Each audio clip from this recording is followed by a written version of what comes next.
Hi, I'm Dr. David Hess, and I'm a primary care physician in West Virginia and have been practicing medicine now for nearly 20 years, seeing tens of thousands of adults and children in my career. My patients sometimes ask me if the COVID vaccines are safe. My answer is yes. COVID vaccines are safe. They were first evaluated in tens of thousands of people who volunteered to participate in clinical trials. These clinical trials followed the same thorough safety and efficacy standards that the FDA sets for all vaccines in the United States. Since then, millions of people in the United States and around the world have received COVID-19 vaccines, and the results from the U.S. and global safety monitoring efforts are excellent. There are rigorous systems in place to quickly identify any safety concerns and take action. These monitoring systems provide information that allows public health and medical experts to update the recommendations and guidelines as needed to ensure COVID-19 vaccination is safe. When it comes down to it, COVID-19 vaccines are safe and effective. Vaccinations save lives. That's why I chose to be vaccinated and why I recommend COVID-19 vaccination to my patients and my family. Thanks for tuning in. I'm Dr. David Hess. For more information about COVID-19 vaccines or to find a location near you, visit vaccinate.wv.gov.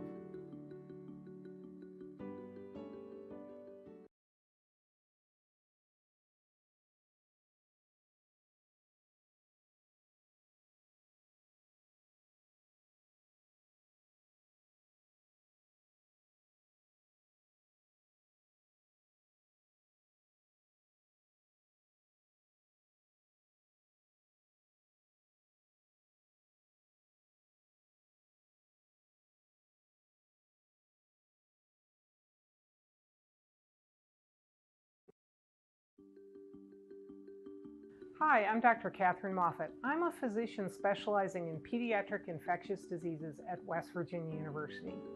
My patients and their caregivers sometimes ask me if children and adolescents can have side effects from COVID-19 vaccination. There can be side effects, although not everyone has them. The side effects that children 12 and up can experience are similar to those in adults. These tend to be mild to moderate and include soreness, redness, and swelling around the injection site, tiredness, headache, chills, fever, or nausea. These effects usually last only a few days, and kids may experience some or none of them. These side effects can be a sign that the immune system is building up its natural defenses against COVID-19, but many people build protection without these signs. Similar to adults, these effects are more common after the second dose, yet that second dose is essential for maximum protection. Although these side effects can occur, they are short-lived and outweighed by the benefits of being protected through vaccination. Many cases of COVID-19 among children and teens are mild, but even mild cases in children can lead to long-term health problems. I've cared for children with COVID-19. Some of their cases can be quite severe. In fact, COVID-19 was among the 10 most common causes of death in children in 2020.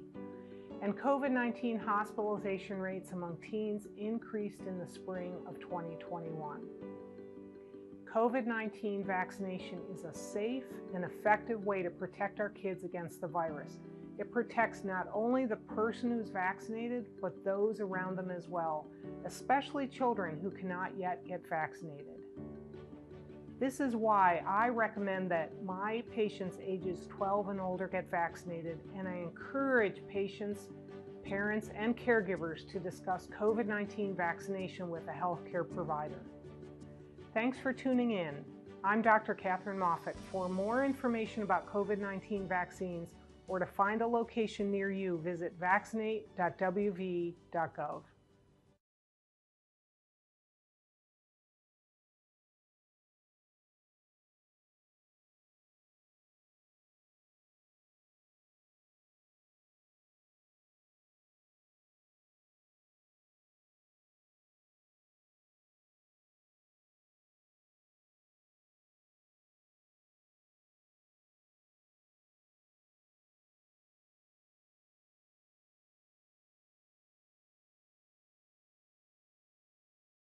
Back to school is almost here. Has your family been vaccinated for COVID-19? West Virginians 12 and older can get vaccinated, and it's the best protection from COVID-19. Protect yourself and your family by getting vaccinated today.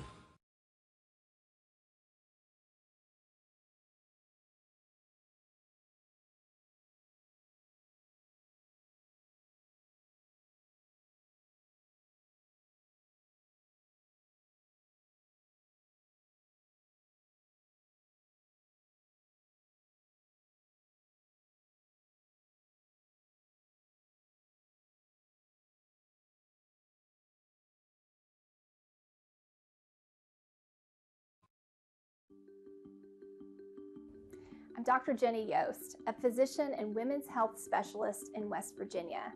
I have experience providing gynecologic care to adolescents and young women for over a decade. Are COVID-19 vaccines safe for people who want to have a baby soon or in the future? The answer is yes. COVID-19 vaccines are safe for people who are pregnant, as well as those who may want to become pregnant anytime in the future.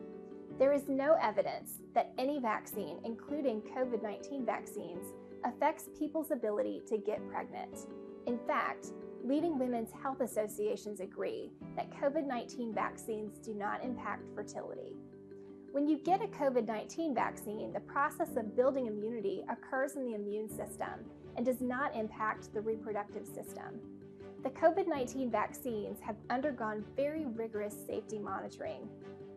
There is no reason to believe that the COVID-19 vaccines will have any impact on the ability to have a baby in the future. So yes, the vaccine is safe for individuals who want to become pregnant in the future.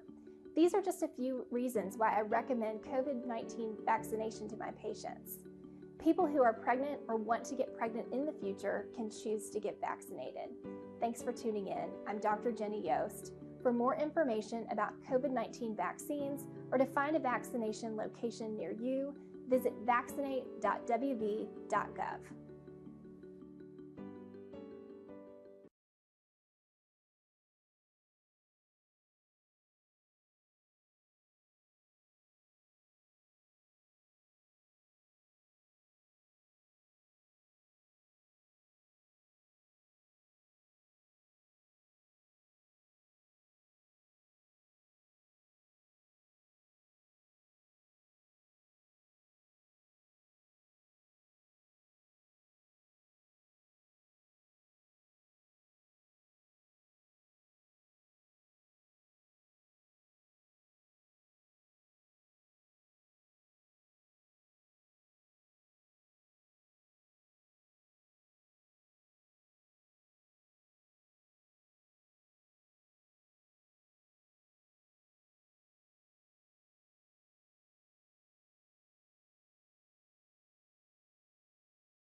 Hello, everyone. It's September the 8th on Wednesday. We've lost another 21 people in West Virginia. And, you know, thankfully, we did get a little uptick in the total number of people that got vaccinated over the last few days. But nevertheless, we've still got a long ways to go there. I've told you over and over and over that the only way in the world, the only weapon that we have to fight back with is the vaccinations. And I've also told you as far as wearing masks and having masks on, you know, out, you know, when you're in a crowded situation, especially if you're 65 and older, it's a good thing to do. You know, it's not the end-all, do-all, we know that. But with that, you know, it can't hurt, and so I ask you again to pay your respects, and if you know any of these people, call them on the phone or go see them. If you don't, just please keep them in your prayers. But we're up to 3,169 total deaths in the state of West Virginia right now. So with all due respect, let me read through these, but our 3,149th death is a 65-year-old male from Harrison County. Our 3,150th death, a 44-year-old male from Logan County. Our 3,151st death, a 66-year-old female from Kanawha County. Our 3,152nd death, a 67-year-old female from Berkeley County. Our 3,153rd death, a 46-year-old male from Lewis County. Our 3,154th death, a 57-year-old female from Summers County. Our 3,155th death, a 79-year-old female from Putnam County. Our 3,156th death, an 83-year-old male from Grant County. Our 3,157th death, a 102-year-old male from Kanawha County. Our 3,158th death, an 80-year-old male from Berkeley County. Our 3,159th death is a 73-year-old male from Braxton County. Our 3,160th death is a 62-year-old male from Cabell County. Our 3,161st death is a 79-year-old male from Cabell County. Our 3,162nd death is a 66-year-old male from Clay County. Our 3,163rd death is an 86-year-old male from Berkeley County. Our 3,165th death is a 72-year-old male from Kanawha County. Our 3,166th death is a 69-year-old female from Fayette County. Our 3,167th death is a 59-year-old female from Cabell County. Our 3,168th death is a 71-year-old female from Taylor County. And our 3,169th death in West Virginia is a 61-year-old female from Logan County. The only way we're going to be able to stop this is the vaccinations. We have 1,352, positive cases since our last update. Our daily positivity rate, get this, is at 17.96%. Our cumulative percent positive is at 5.38. We have 22,215 active cases in West Virginia.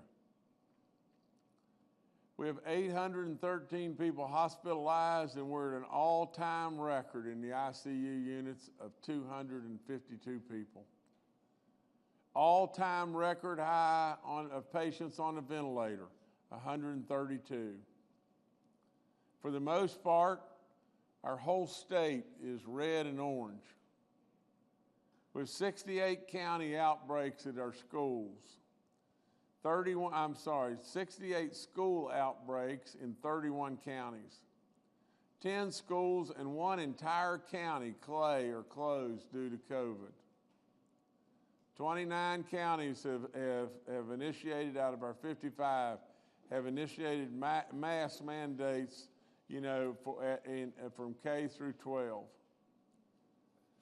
Our hospitals are still overwhelmingly inundated with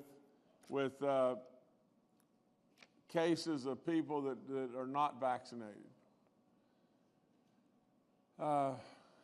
I hate to tell you this, but from the acceleration rate, West Virginia leads the nation in the acceleration rate of new cases. You'll hear more about that from Dr. Marsh in just a few minutes. From the standpoint of reminders, 65 and older, again, I remind you over and over, if you have any symptoms at all, go get a test.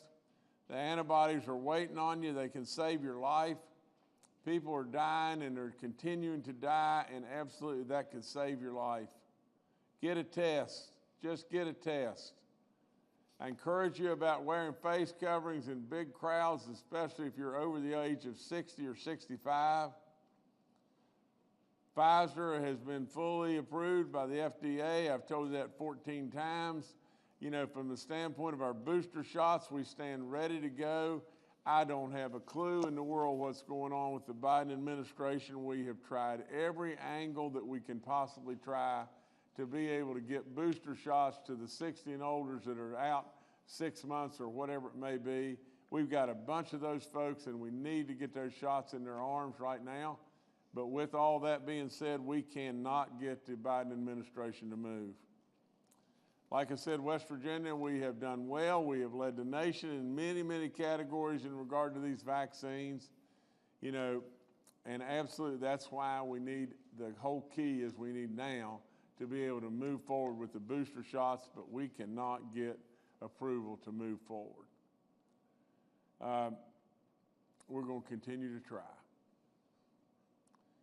We've given out 11,000 doses since last Friday. It sounds great, doesn't it? But absolutely, it's not enough. It's nowhere close to enough. We've still got so many folks out there that we could get across the finish line. We're at 92% of the 65 and older. That's great. We're at 86% of the one dose of the 50 and older. It's great. But how then can everything drop all the way down to 73%? We've got a lot of folks that are not vaccinated, that are in the younger categories, and we need to get them vaccinated right now.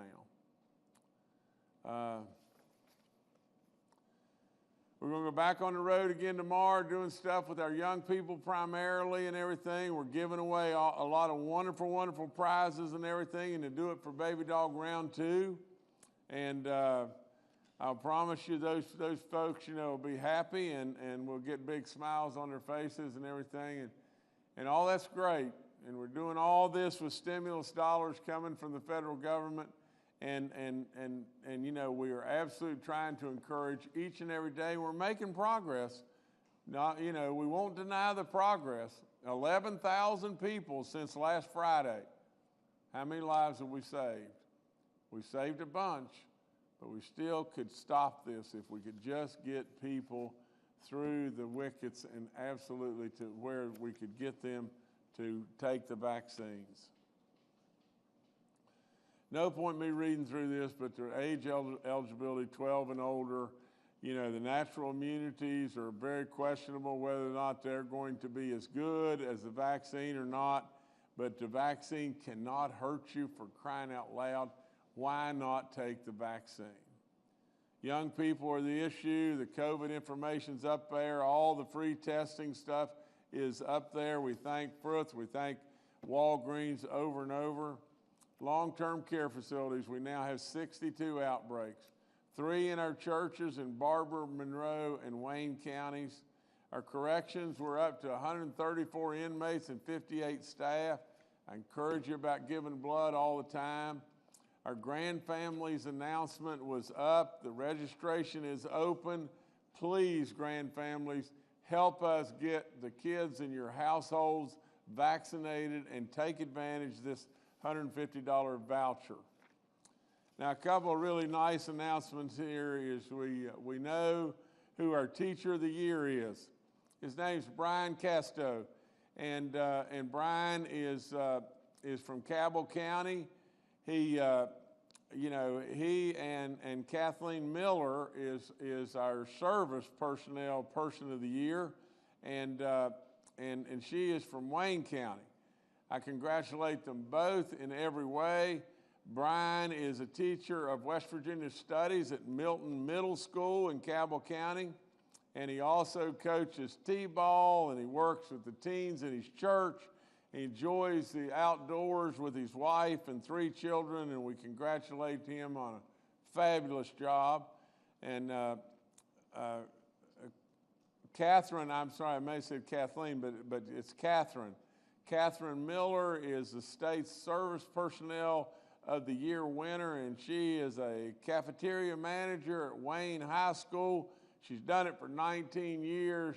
Her students and everybody just love her to death. She makes incredible contributions to us all across everywhere. She has participated and helped with fundraisers for hospice in Huntington, and is also involved in the Wayne County Special Olympics. And Catherine, you know, just what incredible work both of you do. You're both very, very deserving. Again, I congratulate all the finalists, you know, that were involved this year. We got a lot of great teachers and service personnel folks that do incredible work across this state with our kids, and even, you know, as we speak, do they not deserve all kinds of badges of courage, because they are running to the fire right now so that our kids can be in school. Absolutely, they are there with those kids and everything right now to assure that our kids can be in school and get in-person learning. It's so important. And we hate it like crazy with what's going on with this pandemic and raging in Clay County right now. We got a lot of folks probably in Clay County that need to get vaccinated, and you know, absolutely, without any question, we need to be able to get our kids back in school. Today is Heroes Day, and our Saturday will be, you know, the official declaring on Saturday of West Virginia Heroes Day. We try to do it and let it coincide with 9/11, and so, you know, this year it just so happens that it is coinciding right to the very day. And so 20-year anniversary of an event that none of us will ever forget. And so as we salute all those heroes in every way, all across our state, all those folks that ran to the fire, all those from the firemen to the policemen to the first responders to the grocery store workers that I say over and over, but we love them, we thank them. There's a special celebration going on at the Ritchie County 4-H grounds just outside of Harrisville, and if you want to stop by there, but all the doctors and nurses, everybody, all the healthcare people and everything that have done amazing work through this, please remember them on this day. Please remember them every day, but especially remember them on this day. A day when, you know, we had an attack on this country, and so many were perished, and so many ran to the fire there and everything and trying to save lives. So many have perished in West Virginia now, and so many have continued to run to the fire. Remember them all, you know, in every way. Those that we've lost and those that are currently with us and everything, and trying to help each and every one of us each and every day. So that's all I got right now. I need you to get vaccinated in every way. All right, thank you, Governor. Let's now go to Dr. Clay Marsh, our coronavirus czar. Well, good morning. I think the governor has really covered very well what the situation is.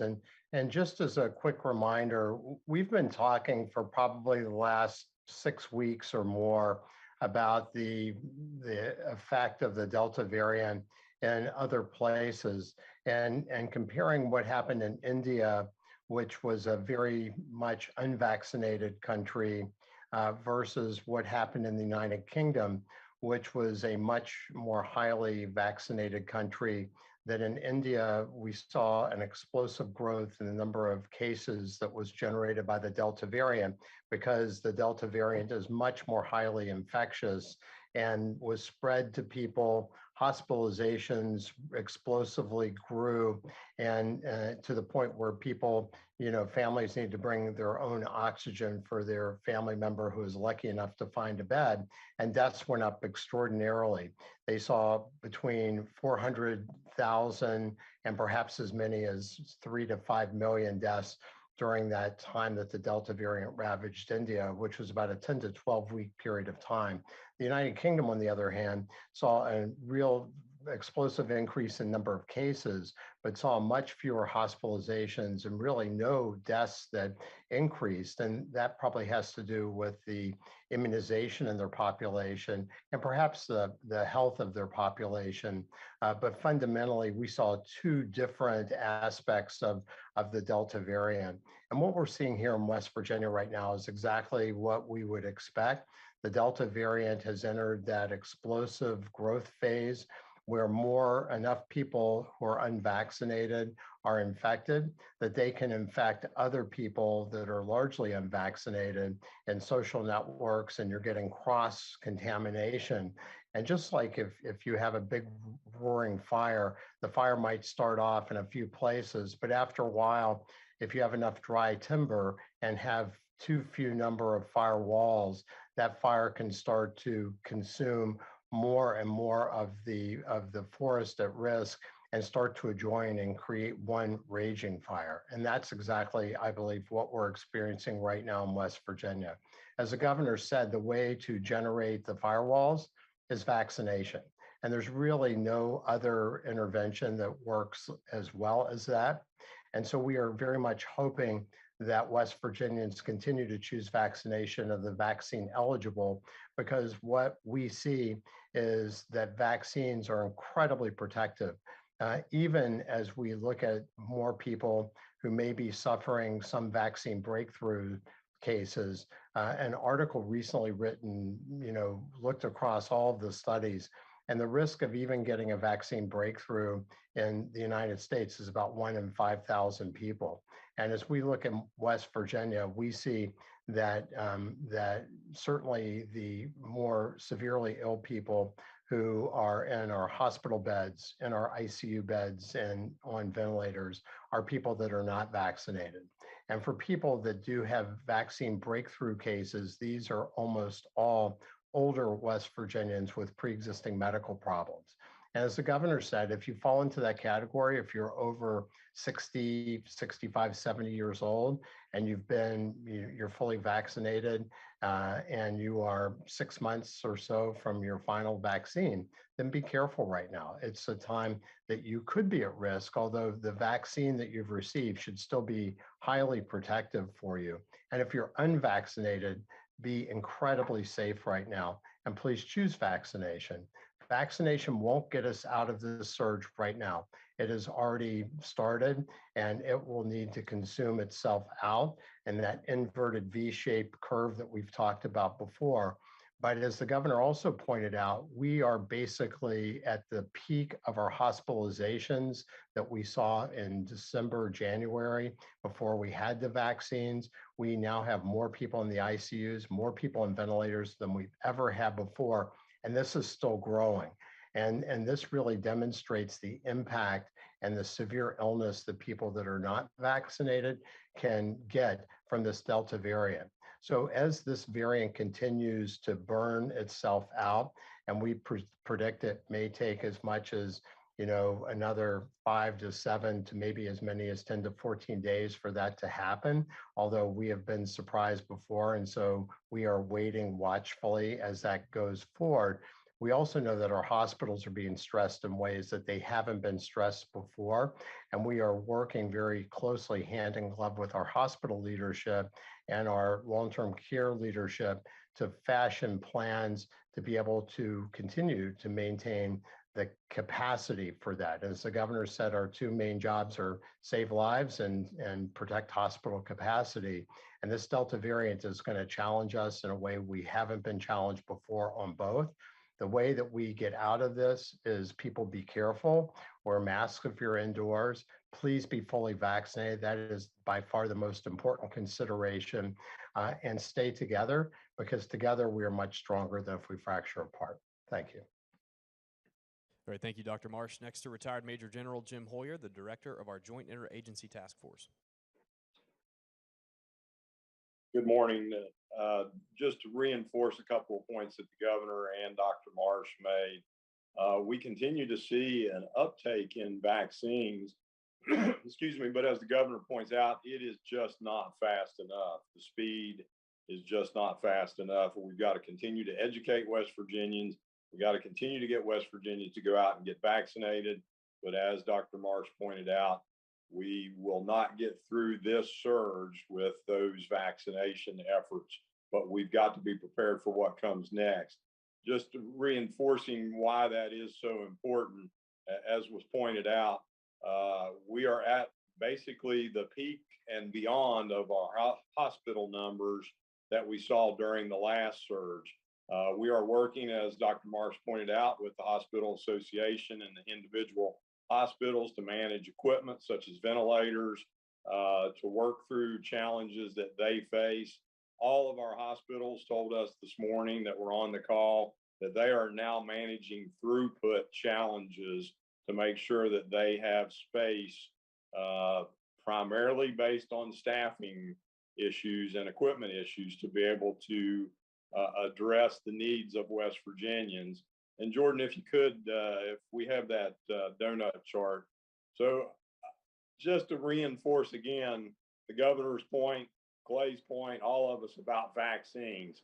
If you look at these numbers right now and you look across those various charts, total hospitalizations, COVID hospitalizations, 83% of those people are unvaccinated. 17 are breakthrough challenges. But when you dive down into the numbers specifically of the most ill, ICU, 90% of those folks are unvaccinated West Virginians. Only 10% are breakthroughs. And 92% of the ventilator patients are unvaccinated. So again, to reinforce the point, West Virginia, we wouldn't be here. The governor wouldn't be coming on 3 days a week. We wouldn't be reinforcing this if it wasn't the right thing for you to do to protect yourself, as well as to protect the rest of West Virginians, so that we don't run into challenges where an individual who is ill for some other reason can't get hospital care because unvaccinated West Virginians have taken up our hospital spaces. Thank you. All right, thank you, sir. Dr. Inamjad and Secretary Bill Crouch are also joining us today and are available for questions. We'll now go to questions from members of the media. The first today from Kenny Bass with WCHS and Fox 11.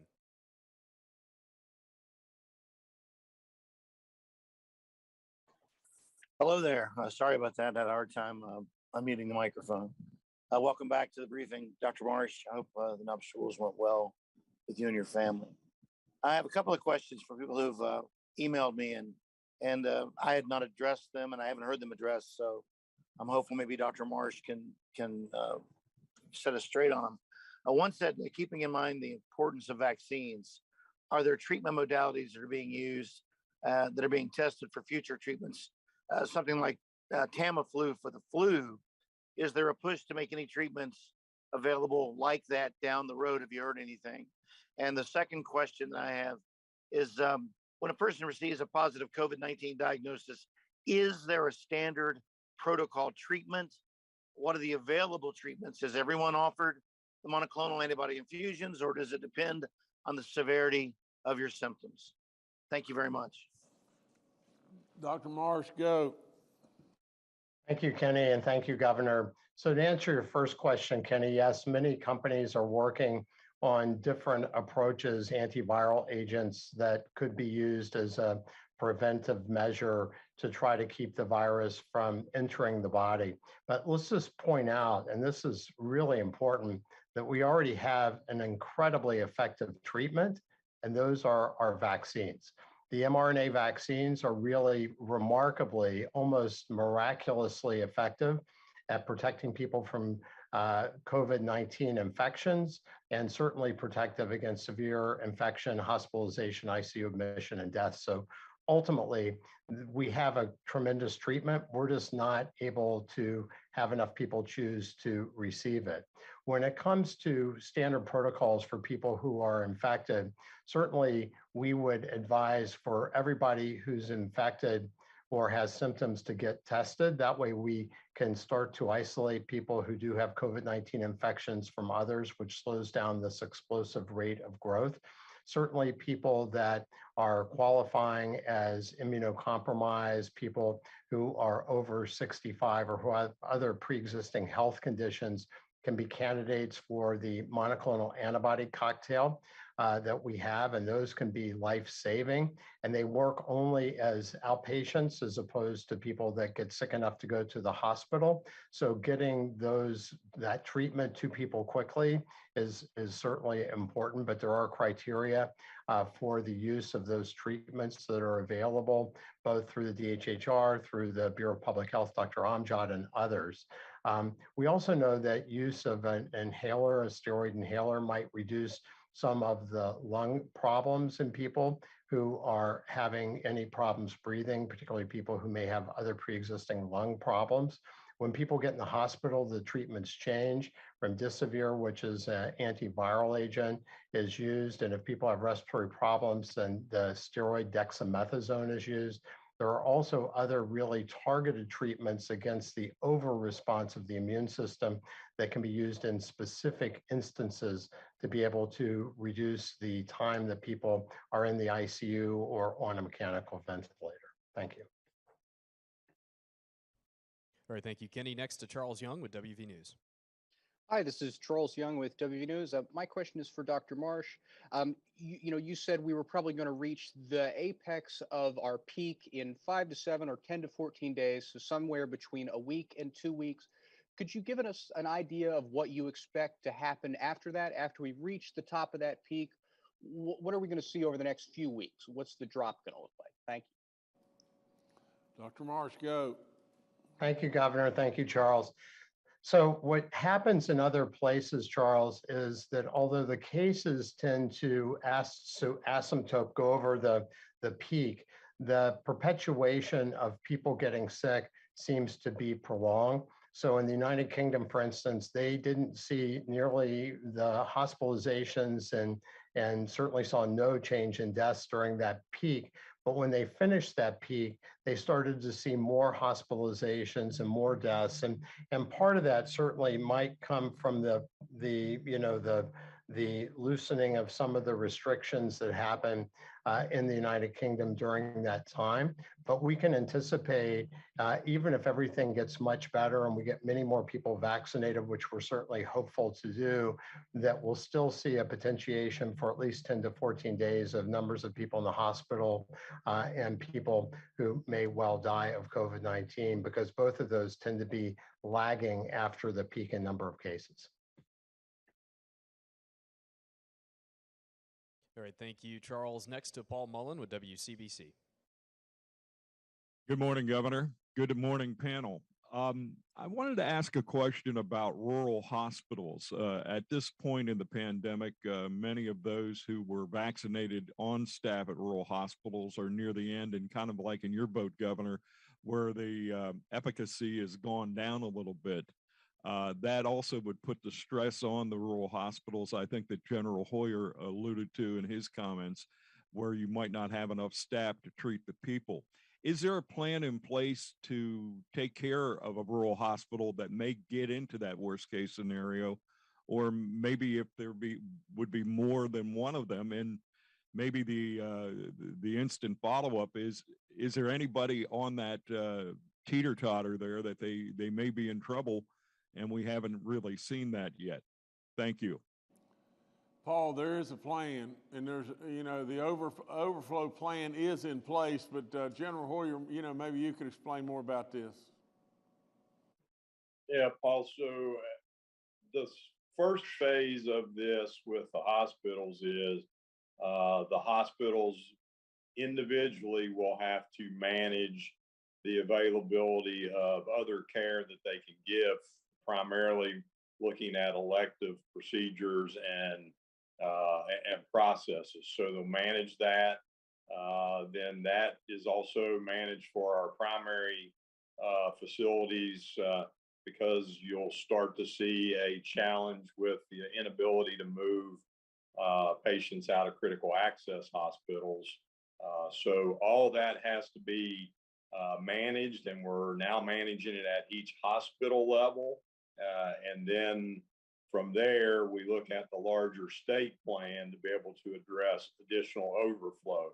But it all primarily goes back to your point, staffing availability right now. And that's the challenge that is the hardest to manage. All right, thank you, Paul. Next to Mark Curtis with Nexstar Media.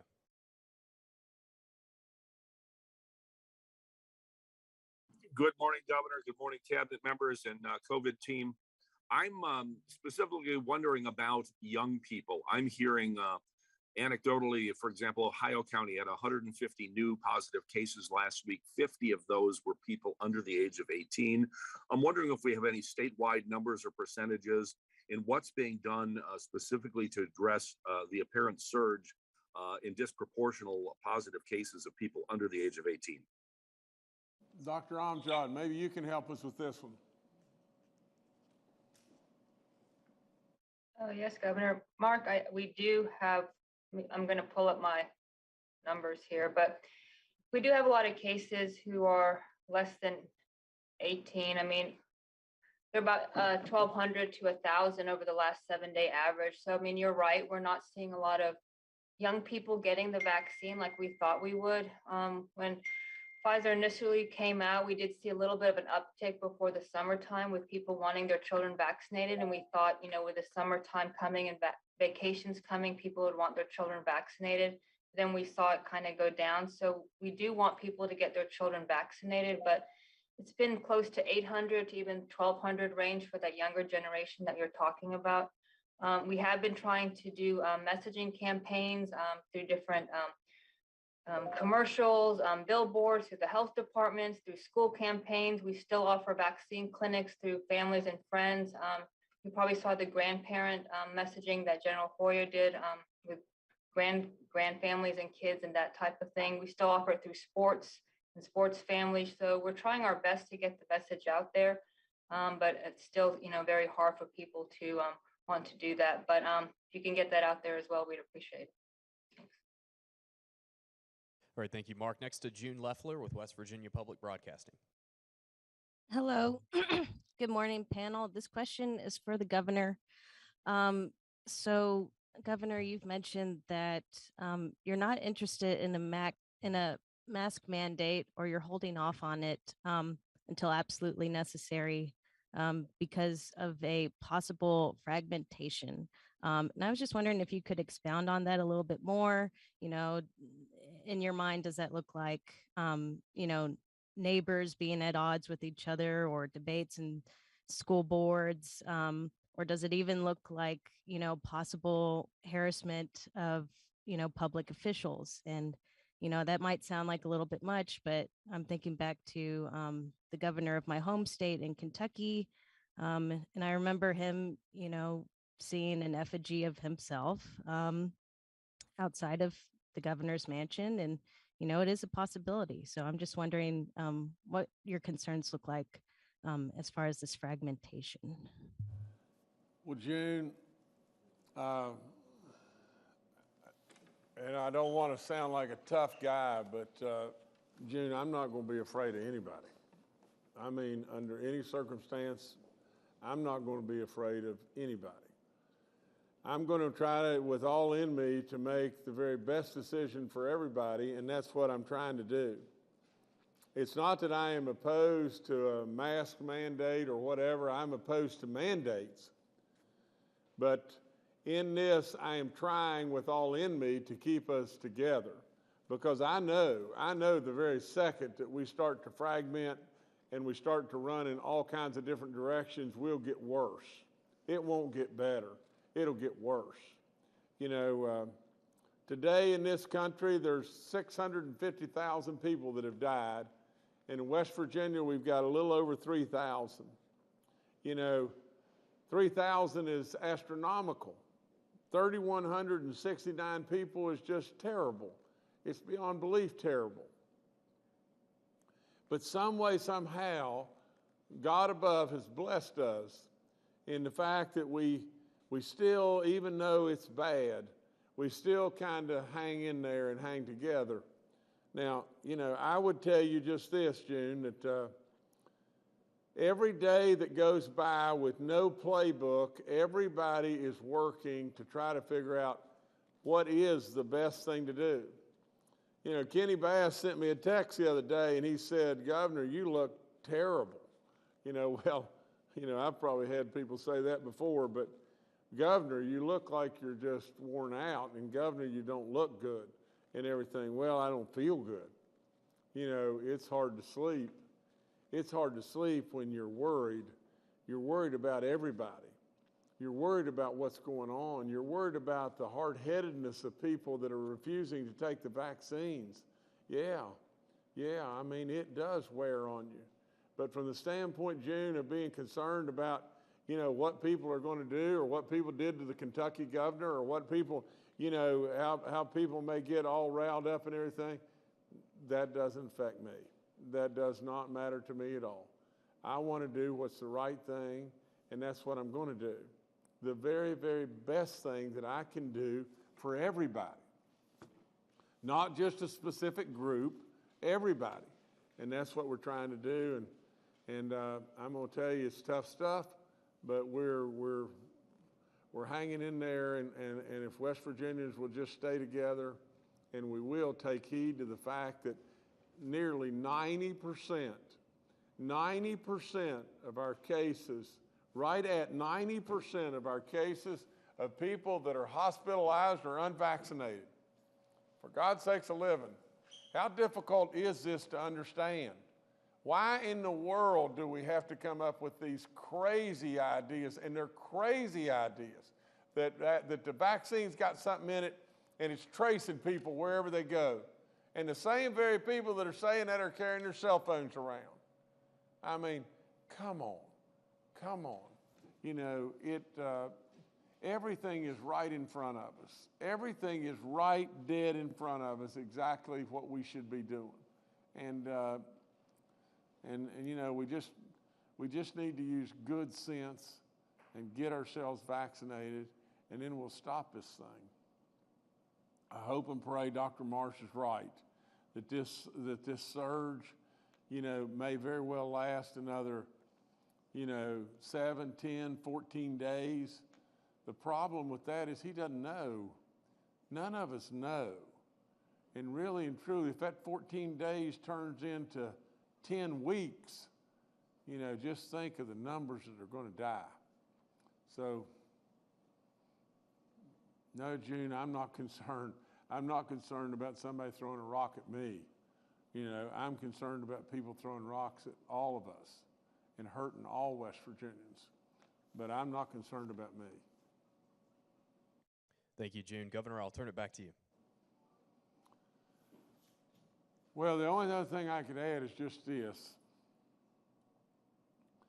When you've got a good general and he's saying 650,000 people have died in this country, and right at 90%, a little less than 90%, I think it's 87% of the people that are hospitalized in West Virginia are unvaccinated. Look, we all know that there's no end-all, do-all. There's nothing perfect here. But we all know, odds-wise, we have to play the very best odds that we can play in life in everything we do just about.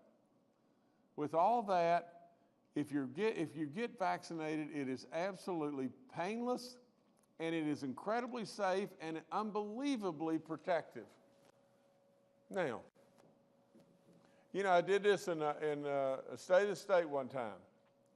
I said it used to be the old horror movies were all centered around, a lot of them centered around Frankenstein. And Frankenstein was the monster that was created. And Frankenstein went through killing people. And he walked, you know, he had his arms out, and he just boom, boom, boom. And, you know, I used to think Anybody that gets caught by Frankenstein deserves to die. Well, if you're not vaccinated, are you falling into the Frankenstein syndrome? Really and truly, with all the information right in front of you, and knowing how important it is for you to get vaccinated, not only for yourself, your family, your neighbors, and everybody around you, please don't fall into that scenario. No one deserves a bad outcome. No one. But absolutely, we have got to be able to protect and look after ourselves. When it really boils right down to it, you'll never forget the guy below the dam that I've said many times, the water coming up, the park ranger goes there, and he says, no, I'm going to stay right here. The good Lord's going to take care of me. Then the next thing that happens is people go in a rescue boat to try to get him because the water's come up that high. No, I'm not going anywhere. The Lord's going to take care of me. The next thing is the helicopter flies in and he's sitting on his roof and the water is all the way up on the roof of the house. I'm not going anywhere. The good Lord's going to take care of me. Well, the bottom line is the man drowns. And as he's going through the pearly gates of heaven and he's standing there, he says, Lord, I can't believe, I knew you were going to take care of me. What in the world happened here? Why in the world did I drown and everything? I knew you were going to take care of me and everything. And the Lord looked right back at him and said, I tried 3 times. I sent the park ranger, I sent the boat, and I sent the helicopter. You got to do something for yourself. He expects all of us to do something for ourselves. He's so great, it's unbelievable. But we have got to get ourselves vaccinated. Yeah, Kenny, I look bad probably. And that's probably the way it's always been. But I really care. I really love our people. And I hate like crazy to see over and over more and more and more of our people die and get sick and maybe have side effects forever, or children exposed and everything. I hate it. And I want it to end so badly. And yeah, I really do care. And yeah, it is taking a toll. But it's going to be okay. We're going to get through it. Thank y'all a bunch.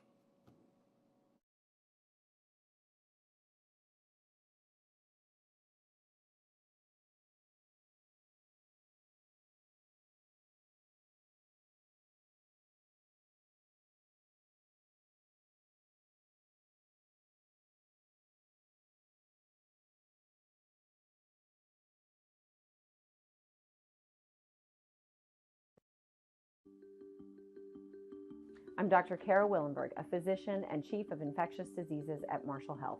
You might be wondering, how do COVID mRNA vaccines such as the Pfizer and Moderna vaccines work? First, let's start with the ingredients. The mRNA vaccines are made of sugars, salts, lipids, and mRNA. The mRNA, or messenger RNA, tells our body how to make proteins. The COVID-19 mRNA vaccines teach our cells how to make copies of a spike protein that resembles the spike on the outside of the virus. Once our bodies create that spike protein, our immune systems are able to make antibodies.